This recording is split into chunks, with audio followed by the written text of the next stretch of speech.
ઘણા વર્ષો પહેલાંની વાત છે। એક લીલાછમ જંગલની બાજુમાં એક સુંદર ગામ હતું। ગામની પાસે એક મોટું વડનું ઝાડ હતું। એ ઝાડ પર એક નાની, ચંચળ અને ખૂબ જ સમજદાર ચકલી રહેતી હતી। એનું નામ હતું ચીકુ। ચીકુ બહુ ખુશમિજાજ હતી। સવાર પડે એટલે ચી ચી કરતા આખા ગામને જગાડતી। ગામના બાળકો ચીકુને ખૂબ પ્રેમ કરતા। મુશ્કેલીની શરૂઆત। એક વર્ષ એવો આવ્યો કે વરસાદ બહુ ઓછો પડ્યો। નદી સુકાઈ ગઈ, ખેતરો સુકાઈ ગયા અને અનાજ મળવું મુશ્કેલ બની ગયું। જંગલના બધા પક્ષીઓ અને પ્રાણીઓ ચિંતામાં પડી ગયા। ચીકુ રોજ દાણા શોધવા દૂર દૂર ઉડતી, પણ બહુ ઓછો ખોરાક મળતું। એક દિવસ ચીકુ થાકીને નદીના સૂકા કિનારે બેઠી હતી। અચાનક તેને રેતીમાં કંઈક ચમકતું દેખાયું। મોતીની શોધ। ચીકુ નજીક ગઈ તો જોયું કે એ તો એક સુંદર મોતી હતું। સૂર્યની કિરણોમાં મોતી ઝગમગતું હતું। ચીકુ ખુશ થઈ ગઈ। આ મોતી વેચી દઉં તો ઘણું અનાજ મળી શકે એમ એને વિચાર આવ્યો। પણ ચીકુ લાલચી નહોતી। એને વિચાર આવ્યો કે એકલા માટે નહીં, બધા માટે કંઈક કરવું જોઈએ। જંગલની સભા।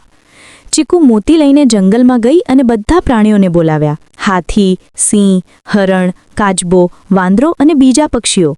ચીકુએ કહ્યું, મને આ મોતી મળ્યું છે, પણ હું એને મારા માટે નથી રાખવા માંગતી।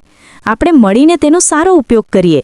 સિંહરાજ બોલ્યા, ચીકુ, તું નાની છે, પણ તારો વિચાર બહુ મોટો છે। ચતુર વાંદરાનો વિચાર। વાંદરાએ સલાહ આપી કે આ મોતી ગામના શેઠને વેચી દઈએ, એના બદલામાં અનાજ લઈ આવીએ। પણ કાચબાએ કહ્યું, માણસો પર પૂરો વિશ્વાસ કરવો જોખમી હોઈ શકે છે। બધા વિચારમાં પડી ગયા। દયાળુ દાદીની મુલાકાત। ચીકુએ નક્કી કર્યું કે ગામમાં જઈને કોઈ દયાળુ માણસ શોધશે। ગામમાં એક વૃદ્ધ દાદી રહેતી હતી, જે ગરીબ હોવા છતાં ખૂબ દયાળુ હતી। ચીકુ દાદીના ઘરની બારી પાસે બેસી ગઈ અને મોતી નીચે મૂક્યું। દાદીએ મોતી જોયું તો આશ્ચર્યચકિત થઈ ગઈ। સચ્ચાઈની જીત। ચીકુ દાદીને બધું કહી દીધું। દાદી બોલ્યા, દીકરી, આ મોતી હું વેચીશ, પણ એની આવકથી ગામ માટે કૂવો બનાવશું। ચીકુ ખુશ થઈ ગઈ। કૂવો અને ખુશહાલી। મોતી વેચાયું, કૂવો બન્યો, પાણી મળ્યું, ખેતરો લીલાછમ બન્યા, અનાજ ભરી ઉડ્યું, જંગલ અને ગામ બંને ખુશ થઈ ગયા।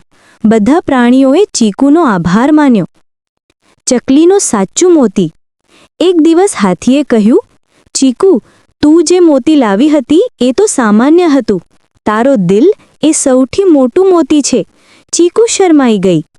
વાર્તાનો સંદેશ। લાલચ છોડીને સારા કામ કરવાથી સાચી ખુશી મળે છે।